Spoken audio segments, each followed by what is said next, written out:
Notre secours est dans le nom du Seigneur, qui a fait le ciel et la terre. Écoutez, je suis très content. Je suis très content parce que c'était pas forcément fait exprès, mais quand même, le fait de marier d'un côté lecture du livre de la Genèse et de terminer nos épisodes comme espace de transition par un morceau de poésie tiré du livre des Proverbes, ça marche très bien. Ça marche très bien parce que vous sentez qu'on appartient au même univers moral, que la vie des patriarches d'un côté, Abraham, et que ces proverbes issus du fond ancien de la morale patriarcale, les deux ensemble se répondent très bien.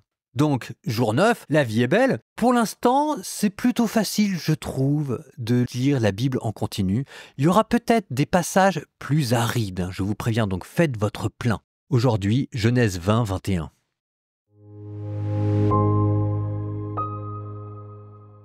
De là, Abraham leva le camp pour le pays du Néguev. Il habita entre Kadès et Chour, puis séjourna à Guérar. Comme Abraham disait de sa femme Sarah, « C'est ma sœur », Abimélec, roi de Guérar, envoya prendre Sarah. Mais voici, pendant la nuit, Dieu vint en songe auprès d'Abimélec et lui dit, « Voici que tu vas mourir à cause de la femme que tu as prise, car elle est mariée. » Abimélec, qui ne s'était pas approché d'elle, répondit, « Seigneur, est-ce que tu vas tuer des gens, même s'ils sont justes ? N'est-ce pas lui qui m'avait dit c'est ma sœur ? Et elle aussi, ne disait-elle pas c'est mon frère ? J'ai fait cela, le cœur intègre et les mains innocentes. » Toujours en songe, Dieu lui répondit, « Oui, je sais bien que tu as fait cela, le cœur intègre. Aussi, moi-même je t'ai retenu de pécher contre moi. C'est pour ça que je ne t'ai pas laissé la toucher. Maintenant, rends sa femme à cet homme, car c'est un prophète. Il intercédera en ta faveur et tu resteras en vie. Mais si tu ne rends pas la femme, sache qu'il te faudra mourir, toi et tous les tiens. » Abimélec se leva de bon matin, convoqua tous ses serviteurs et rapporta toute l'affaire. Les hommes eurent très peur. Ensuite, Abimélec convoqua Abraham et lui dit, « Que nous as-tu fait là ? En quoi ai-je péché contre toi pour que tu nous aies exposé, moi et mon royaume, à un si grave péché ? Tu as fait à mon égard une chose qui ne se fait pas. » Abimélec dit encore à Abraham, « Qu'avais-tu en vue pour agir ainsi ?» Abraham répondit, « Je m'étais dit, pour sûr, en cet endroit il n'y a aucune crainte de Dieu, et ils me tueront à cause de ma femme. De plus, c'est vrai qu'elle est ma sœur, la fille de mon père, mais non celle de ma mère, et elle est devenue ma femme. Lorsque Dieu me fit errer loin de la maison de mon père, j'ai dit à Sarah, « Voici la faveur que tu me feras. Partout où nous irons, dis de moi, c'est mon frère. » Alors Abimélec prit du petit et du gros bétail, des serviteurs et des servantes, et les donna à Abraham, et lui rendit Sarah, sa femme. Puis Abimélec dit, « Voici devant toi mon pays. Habite où bon te semblera. » Et il dit à Sarah, « Voici que je donne 1000 pièces d'argent à ton frère. Ce sera pour toi comme un voile sur les yeux de tous ceux qui t'entourent, et vis-à-vis de tous tu seras réhabilité. » Abraham intercéda auprès de Dieu, et Dieu guérit Abimélec, sa femme et ses servantes qui purent avoir des enfants. En effet, Dieu avait rendu stériles toutes les femmes de la maison d'Abimélec à cause de Sarah, la femme d'Abraham. Le Seigneur visita Sarah comme il l'avait annoncé, il agit pour elle comme il l'avait dit. Elle devint enceinte et elle enfanta un fils pour Abraham dans sa vieillesse, à la date que Dieu avait fixée. Et Abraham donna un nom au fils que Sarah lui avait enfanté. Il l'appela Isaac, c'est-à-dire il rit. Quand Isaac eut 8 jours, Abraham le circoncit, comme Dieu le lui avait ordonné. Abraham avait 100 ans quand naquit son fils Isaac. Sarah dit, « Dieu m'a donné l'occasion de rire. Quiconque l'apprendra rira à mon sujet. » Puis elle ajouta, « Qui aurait dit à Abraham que Sarah allaiterait des fils ? Et pourtant, j'ai donné un fils à sa vieillesse. » L'enfant grandit et il fut sevré. Abraham donna un grand festin le jour où Isaac fut sevré. Or, Sarah regardait Samuel Ismaël, ce fils que Dieu avait eu d'Agar l'Égyptienne. Elle dit à Abraham, « Chasse cette servante et son fils, car le fils de cette servante ne doit pas partager l'héritage de mon fils Isaac. » Cette parole attrista beaucoup Abraham à cause de son fils Ismaël, mais Dieu lui dit, « Ne sois pas triste à cause du garçon et de ta servante. Écoute tout ce que Sarah te dira, car c'est par Isaac qu'une descendance portera ton nom. Mais je ferai aussi une nation du fils de la servante, car lui aussi est de ta descendance. » Abraham se leva de bon matin, il prit du pain et une outre d'eau, il les posa sur l'épaule d'Agar, il lui remit l'enfant, puis il la renvoya. Et elle partit et alla errer dans le désert de Beer-Shéba. Quand l'eau de l'outre fut épuisée, elle laissa l'enfant sous un buisson et alla s'asseoir non loin de là, à la distance d'une portée de flèche. Elle se disait « Je ne veux pas voir mourir l'enfant. » Et elle s'assit non loin de là. Elle éleva la voix et pleura. Dieu entendit la voix du petit garçon, et du ciel, l'ange du Seigneur appela Agar. « Qu'as-tu, Agar ? Sois sans crainte, car Dieu a entendu la voix du petit garçon sous le buisson où il était, debout. Prends le garçon et tiens-le par la main, car je ferai de lui une grande nation. » Alors, Dieu ouvrit les yeux d'Agar, et elle aperçut un puits. Elle alla remplir l'outre et fit boire le garçon. Dieu fut avec lui, il grandit et habita au désert, et il devint un tireur à l'arc.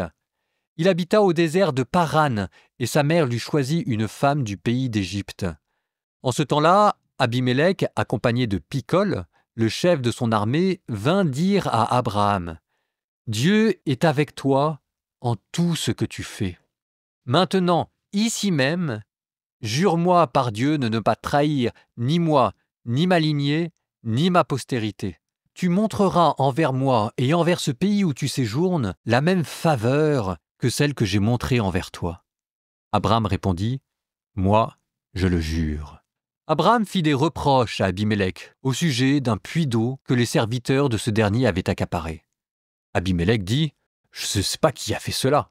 Jamais tu ne m'en as informé, et moi je n'ai rien entendu à sujet avant ce jour. » Abraham prit du petit et du gros bétail et les donna à Abimélec.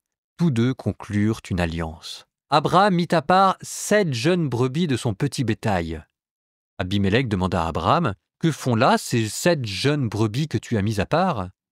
Abraham répondit « C'est pour que tu les reçoives de ma propre main et qu'elles soient un témoignage de ce que j'ai moi-même creusé ce puits. » C'est pourquoi on appela ce lieu Beer-Shéba, c'est-à-dire le puits du serment, car tous deux y avaient prêté serment.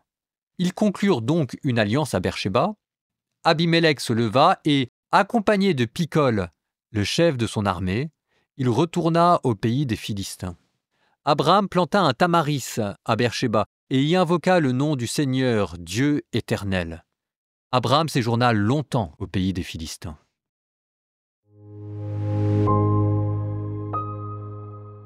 Vous avez vu, hein?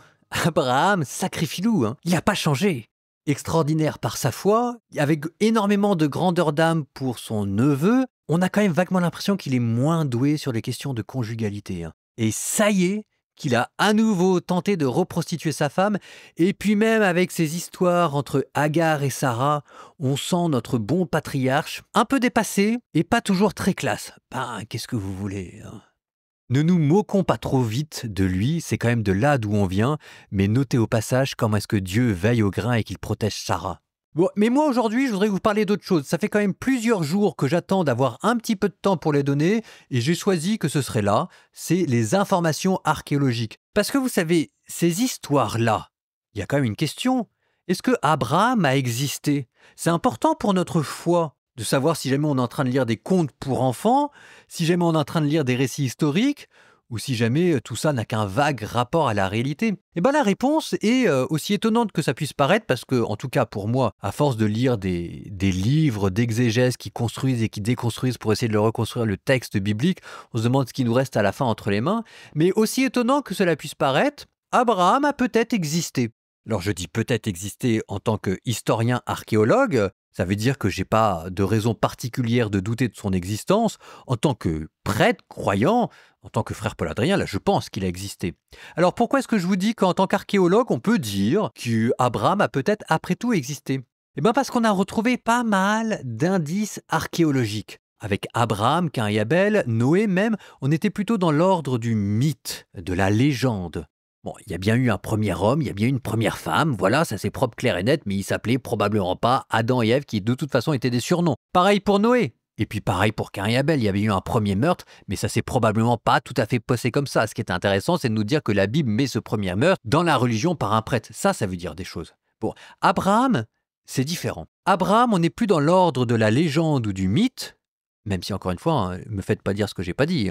Adam et Ève, il y a eu un premier homme et il y a eu une première femme, ils ont fait n'importe quoi, ça c'est clair et net. Mais Abraham, on est plutôt dans un autre genre qui s'appelle l'épopée. Ça veut dire qu'il y avait une histoire vraie, mais qui au fur et à mesure des générations, l'histoire s'est enrichie d'anecdotes qui ont été surajoutées. On pourrait dire, comme vous voyez parfois dans les films d'Hollywood, basé sur une histoire vraie. Alors, qu'est-ce qui nous fait dire que c'est basé sur une histoire vraie ? C'est là où on se tourne vers l'archéologie. La ville d'Our, d'où a commencé Abraham, on l'a retrouvée. La localisation la plus probable étant à côté de Babylone, où précisément on a retrouvé ces ziggourats, les tours de Babel. Ah, ça mérite d'être dit. Ensuite, si vous regardez le trajet d'Abraham, vous voyez qu'il fait le croissant fertile et qu'à un moment donné, il s'arrête à Haran, ou plutôt Charan, exactement, et qu'on a retrouvé. Avec même une particularité, il y a ce qu'on appelle les maisons ruches de Haran. Vous voyez une ruche comme une sorte de cône en mode de terre. Et ça vous donne les maisons d'Haran, qui était à l'époque un grand centre commercial. Bon, on pourrait dire la même chose avec Tel Dan, dont on a retrouvé la porte, dite maintenant justement la porte d'Abraham. Bref, on a retrouvé quasiment toutes les villes dont il est question dans le récit d'Abraham. Et on pourrait dire la même chose de cette fameuse bataille des 5 rois contre 4. On a retrouvé pas mal de noms de ces rois dans la région, d'autant plus qu'on sait qu'à l'époque d'Abraham, il n'y avait pas de grande puissance, c'était les localités qui se faisaient la guerre entre elles. Et puis après, on arrive dans les choses un peu bizarres qui nous amènent du côté de l'Égypte. Par exemple, vous avez une tombe, la tombe de, alors vous m'excuserez, je vais le dire comme je peux, de Khnumhotep II à Beni Hassan, et dans lequel vous voyez des marchands sémitiques, vous avez un bas-relief dans la tombe, et vous voyez des marchands sémitiques de Canaan qui arrivent en Égypte. Donc il y avait des rapports. Toujours en Égypte, pour moi c'est le plus curieux, le plus probant, ce qu'on appelle l'enceinte d'Abraham, qui est mentionné à Karnak. Je lis le texte que j'ai devant moi. Le pharaon égyptien Shishak, Sosheng II, qui avait envahi les terres de Juda et d'Israël en 926 avant Jésus-Christ, à son retour en Égypte, fait un compte-rendu de sa victoire et il se vante d'avoir conquis plus de 150 places, dont une qui s'appelle le fort l'enceinte d'Abraham. Donc on sait que Abraham, en moins 1000, était un nom utilisé. Ça ne veut pas dire que c'est le même, mais ça veut dire que le nom d'Abraham ne vient pas de nulle part. D'autant plus que ce nom était situé dans le Negev. Bon, vous avez encore les tablettes de Marie. Les tablettes de Marie, cette ville au nord, qui nous donne des descriptifs des lois, des coutumes et de la manière de vivre à cette époque-là, qui coïncident énormément avec la vie d'Abraham. Donc oui, Abraham a peut-être existé. Rien dans ce que dit le récit biblique n'est en contradiction flagrante ou même corrobore plutôt les données de l'archéologie. Le reste appartient à la foi, mais je vous disais épopée, moi je crois qu'il a existé. Et ça ancre tous les récits que vous venez d'entendre dans une certaine réalité historique. On en a rajouté, mais quand même. Proverbe 3, 9 à 12. Rends gloire au Seigneur avec tes biens. Donne-lui les prémices de ton revenu, tes greniers se rempliront de blé, le vin nouveau débordera de tes cuves. Mon fils, ne rejette pas les leçons du Seigneur, ne dédaigne pas ses critiques. Car le Seigneur reprend celui qu'il aime, comme fait un père pour le fils qu'il chérit.